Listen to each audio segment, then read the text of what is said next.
Hey everybody, we're headed to eat some of the best hot dogs in Miami right now. We're going to the Westchester neighborhood to a place called Arbetters. It's a family business, passed down to the current owner, Dave Arbetter, who's been running it for the better part of the last decade. It's really been like a bedrock and mainstay of the community. You get people who've been going there for decades and decades and really love what they do. So the atmosphere is fantastic. It's familial. The guys are yelling at each other and having a great time. The Arbetter family has an intense love of Boston sports. You're going to see that all over. So you've got Larry Bird jerseys. You get free refills on your soda if you say that you love Larry Bird. So we're gonna head there right now. We're gonna try some of these dogs, this big fried dog called the Ripper, a couple of the other dogs with sauerkraut and all kinds of stuff on them. I can't wait to try it.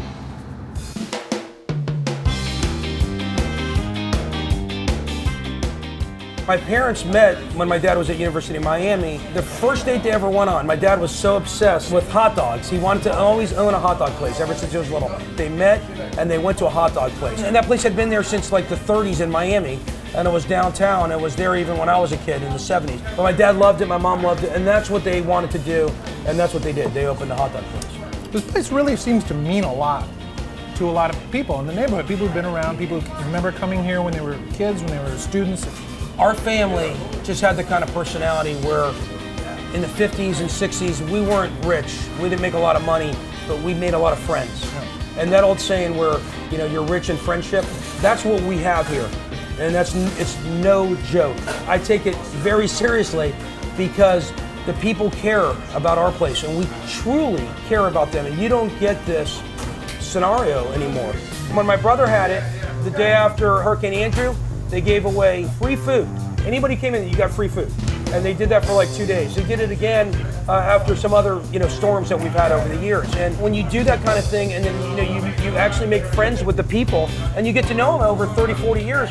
There are people here that have known my family since the 30s. It's historical and it's beautiful. What's up, boss? How are we doing today? How you doing? Nice to meet you. I'm gonna get a macho, and then I'm gonna get an all-around. Can I get a boiled dog with sauerkraut and mustard? Of course, boss. And then can I get a cheese fries? And can I get an onion rings? Yeah, you got it. Drop it over there, cheese fry. Get ready for that, man. Just playing cards in the back. What are they doing over there? We're extremely impressed.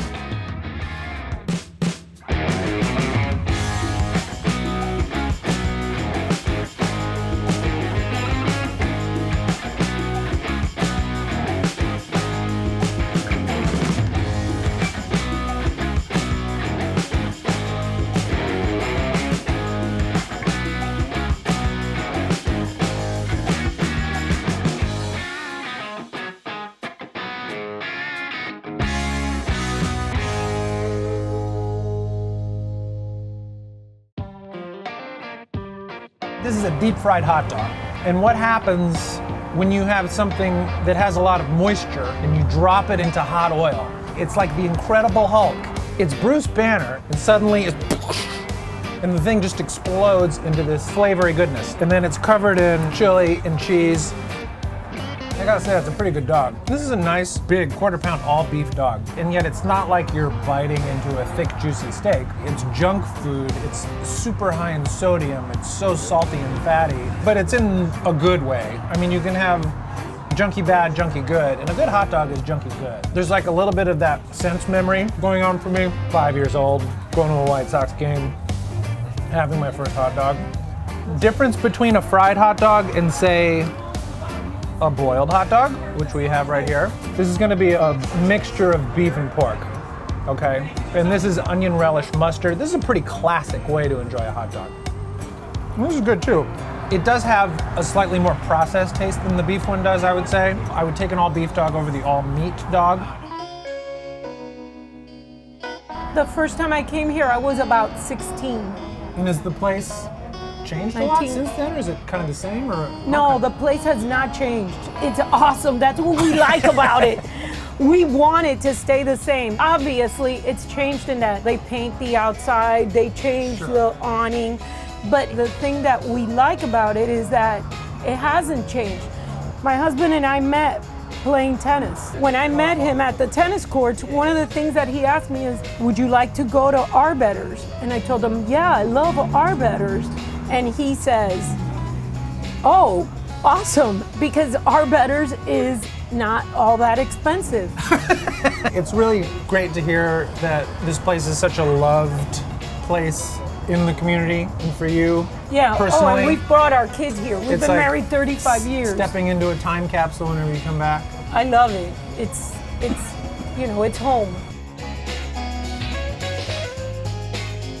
I don't really need to tell you much about onion rings and cheese fries. Cheese fries are just good. They're fries with that goopy fake plastic cheese on them. I think if you're gonna go fake, you gotta go all the way. You gotta go like neon orange plastic fake cheese.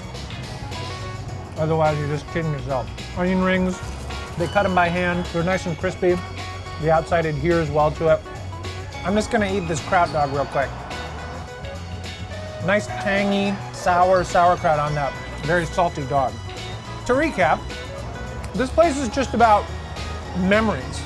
Having your mom make hot dogs for you when you were 5, going to a sporting event, having a hot dog when you were a kid, and just having that sense of, oh yeah, I feel like good and like comforted, and wanting to come back here because it replicates that sense over and over. It's like I'm the Jeremy Irons critic in Ratatouille, and I'm really mean to everyone, and then suddenly I go to this restaurant, and I don't like anything. And I have that bite of Ratatouille, and then suddenly the window into my brain opens, and I'm just a little boy in France again. Ratatouille hot dog. That's what this place is. That's what this place does to you. It opens sort of like a window into your memory and into your childhood, and it brings you back. And it doesn't change because you don't want it to change. And it's exactly what you came for and what you paid for. And it delivers every time. I really hope you enjoyed this episode of Dining on a Dime from Arbetters in Miami, Florida. If you'd like to watch more, please click here. Can we do an outtake show of me just being really mean and like yelling, being really, God damn it, none of this food, none of this stuff.